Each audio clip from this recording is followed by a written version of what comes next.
Never save money. Sounds strange, right?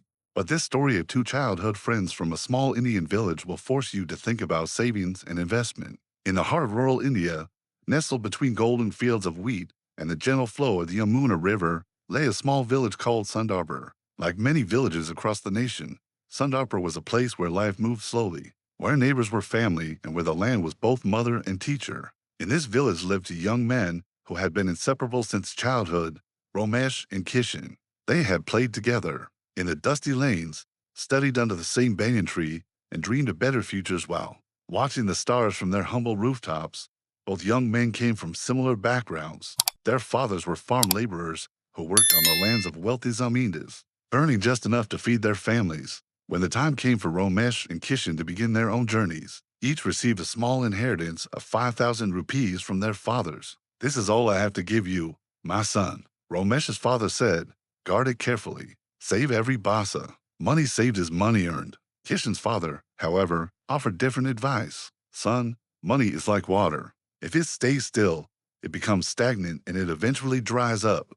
Let it flow, let it grow, and it will nourish many fields." Both young men took their father's words to heart, but they understood them very differently. Romesh, following his father's guidance, wrapped his 5,000 rupees in an old cloth and buried it beneath the floor of his small hut. He worked hard as a farm laborer, earning 50 rupees a day during harvest season and barely 20 during the lean months. Every spare paisa went into that buried bundle. "Why do you hide your money like that?" Kishan asked one evening. "It just sits there doing nothing. It's safe," Romesh replied proudly. "When hard times come, I will have my savings to fall back on." "What are you doing with your money?" Kishan smiled. "I bought a cow." Romesh laughed. "A cow? That 5,000 rupees could have stayed safe for years. Now you have to feed it, care for it, worry about it dying. You've made a foolish choice, my friend." But Kishan didn't see it that way.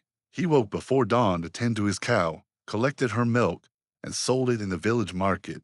Within 6 months, the cow gave birth to a calf. Within 2 years, Kishan had 3 cows. The years passed like monsoon clouds drifting across. 20 years flew by. Kishan's little dairy business, born from a single cow, blossomed into a cornerstone of the village. He built a small dairy processing unit, offering jobs to dozens of his neighbors. His children, once running barefoot through the fields, were now attending good schools in the city. Their futures bright. Kishan's wealth wasn't just his own. It flowed through the village, lifting everyone with it. He helped fund a new well, repaired the community hall, and ensured no child went without books. Meanwhile, Romesh continued his life as a laborer, his back bent under the sun, his hands calloused from years of toil. He kept saving, burying each hard-earned coin in the earth behind his small hut. He'd often watch Kishan's success from a distance, muttering to himself that such risks were foolish, that his own hidden treasure was the only true security. But time has a way of playing tricks. The value of his buried coins, once a significant sum, was slowly eaten away by inflation. The small fortune he imagined was shrinking, becoming less and less powerful with each passing year. Then, the sky turned against them. The monsoon failed, not once, but for 2 consecutive years. A severe drought gripped the land. The fields, once lush and green, cracked open like a parched mouth begging for water. The river thinned to a muddy trickle, and the village wells ran dry. Livestock grew thin, and the faces of the villagers were etched with worry. Hunger, a specter they thought they had long banished, began to creep back into their homes. Panic seized Romesh. The drought meant no work, and no work meant no new coins to bury. His small garden withered. With trembling hands, he went to his secret spot behind the hut and began to dig. He pulled out the earthen pot, his heart pounding. He poured the coins out, counting them feverishly. The number was the same, but their power was gone. The price of grain and water had skyrocketed. What could have sustained his family for a year 20 years ago could now barely last a few weeks. Despair washed over him. His life's work, his ultimate security, was a pittance in the face of true crisis. Just as his hope faded, he saw a commotion in the village center. A large water tanker, gleaming under the harsh sun, was rolling into the square. Following it were carts laden with sacks of rice, flour, and lentils. It was Kishan. He hadn't waited for outside help. Using the wealth his business had generated, he had arranged for water and food to be brought in from a neighboring district.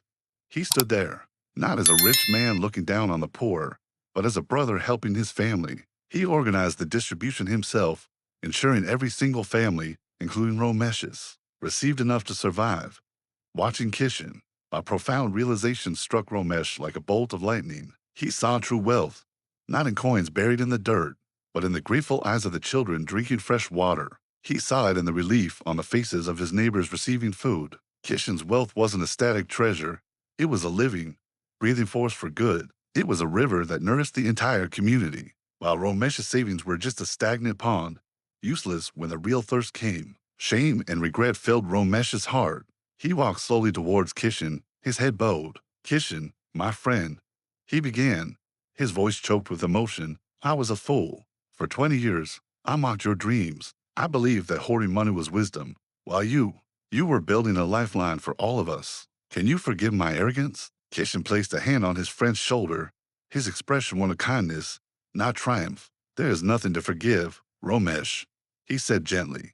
Wealth isn't about how much you can keep for yourself, but how much you can give to others. It's not a treasure to be buried, but a seed to be sown. When it grows, its shade protects everyone. From that day on, Romesh became Kishan's most eager student. He learned that money is just a tool. Buried, it rots. Invested in people, in community, in growth, it builds a future. He learned that true security doesn't come from a hidden pot of coins, but from the strength and well-being of the community you are a part of. The story of Romesh and Kishan became a legend in their village, a powerful reminder that the greatest riches are not those we hoard for ourselves, but those we share to lift everyone around us. Thank you for watching.